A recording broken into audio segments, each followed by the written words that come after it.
হাইলাকান্দিত এক বিৰল প্ৰকৃতিৰ কৰ্কট ৰোগ চিনাক্ত। লোকজনৰ শৰীৰত ধৰা পৰিছে বেচেল চেল কাৰ্চিনোমা। অসমত প্ৰথমবাৰৰ বাবে এনে ৰোগ চিনাক্তৰ দাবী। 1 লাখ মানুহৰ ভিতৰত এজনৰ দেহত এই ৰোগ ধৰা পৰাৰ সম্ভাৱনা। বৰাক উপত্যকাত প্ৰথমবাৰৰ বাবে ধৰা পৰিল বেচেল চেল কাৰ্চিনোমা নামৰ কৰ্কট ৰোগ। হাইলাকান্দি জিলাৰ এগৰাকী ৰোগীৰ দেহত চিনাক্ত কৰা হৈছে এই বিশেষ ধৰণৰ কৰ্কট ৰোগ। হাইলাকান্দি এছ.কে. ৰয় চিভিল হাস্পতালৰ কেঞ্চাৰ স্ক্ৰিনিং চেণ্টাৰত এই বিৰল প্ৰকৃতিৰ ৰোগ ধৰা পৰিছে বুলি জানিবলৈ দিয়ে চিকিৎসক ডাক্তৰ অহিমিক বিশ্বাসে।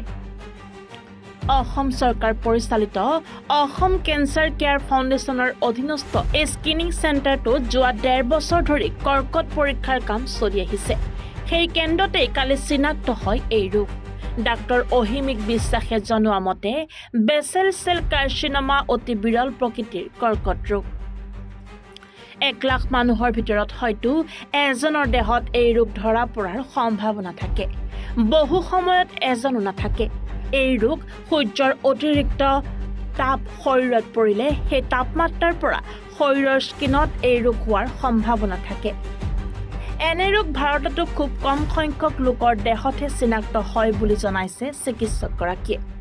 ৰোগীগৰাকী হাইলাকান্দি জিলাৰ বাসিন্দা আৰু তেওঁৰ বয়স আনুমানিক 50ৰ পৰা 60 বছৰৰ ভিতৰত বুলি জানিব পৰা গৈছে। যদিও ৰোগীৰ গোপনীয়তা ৰক্ষাৰ স্বাৰ্থত পৰিচয় প্ৰকাশ কৰা হোৱা নাই। বৰ্তমান ৰোগীগৰাকীক অসম কেঞ্চাৰ কেয়াৰ ফাউণ্ডেশ্যনৰ অধীনস্থ শিলচৰ কেঞ্চাৰ চেণ্টাৰলৈ প্ৰেৰণ কৰা হৈছে। প্ৰধানমন্ত্ৰী জন আৰোগ্য যোজনা আঁচনিৰ অধীনত তেওঁ চিকিৎসা চলি আছে বুলি জানিব পৰা গৈছে। এই ঘটনা কেন্দ্ৰ কৰি চিকিৎসা মহলত সৃষ্টি হৈছে ব্যাপক চাঞ্চল্য, কিয়নো অসমত ইয়াৰ পূৰ্বে এই বিৰল ধৰণৰ কেঞ্চাৰ ধৰা পৰাৰ নিশ্চিত তথ্য প্ৰায় নাই বুলি জানিব পৰা গৈছে। আমি ডক্টর অহিমিক বিশ্বাস, আমি আসাম ক্যান্সার কেয়ার ফাউন্ডেশনের হয়ে কাজ করছি। আমি বিগত 2 বছর থেকে হাইলাকান্দি ডিস্ট্রিক্টে ক্যান্সার নিয়ে কাজ করছি। তো কালকে আমাদের ওপিডিতে ক্যান্সার স্ক্রিনিং ওপিডিতে, যেটা প্রত্যেক বুধবার আর শনিবার আমরা চালিত করি হাইলাকান্দি সিভিল হসপিটালে, তো সেটা আমার ওপিডিতে কালকে একটা রেয়ার ধরনের ক্যান্সার মানে ডিটেক্ট হয়েছে আর কি। তো এই ক্যান্সারটার নাম হচ্ছে গিয়ে বেসেল সেল কার্সিনোমা। আমি এটাকে যদি ভেঙে আপনাদেরকে বলি, তো বেসেল সেল কার্সিনোমা হচ্ছে গিয়ে একটা রেয়ার ধরনের ক্যান্সার, যেটা প্রত্যেক 1 লাখ পাবলিকের মধ্যে একজনের মধ্যে দেখা যায় আর কি। আর প্লাস এই ধরনের ক্যান্সারটা আমাদের বরাক ভ্যালি বা আমাদের আসাম এরিয়াতে খুবই রেয়ার।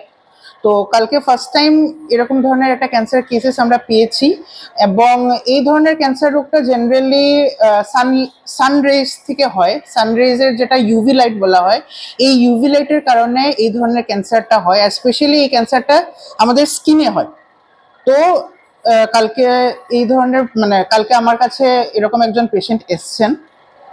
কোন জায়গা মানুষ? উনি হাইলাকান্দিরই মানুষ, plus due to patients confidentiality, তো আমি পেশেন্টের ডিটেলস বেশি দিতে পারবো না, যেটা টোটালি মানে আনএথিক্যাল ফর আস। তো আপাতত এখন পর্যন্ত আমি পেশেন্টের কোনো নাম বা কোনো ডিটেলস দিচ্ছি না, till the time patients treatment start হচ্ছে। তো হাইলাকান্দিৰ পৰা সুৰজিৎ দে ৰিপৰ্ট, এনি ভাৰত 24।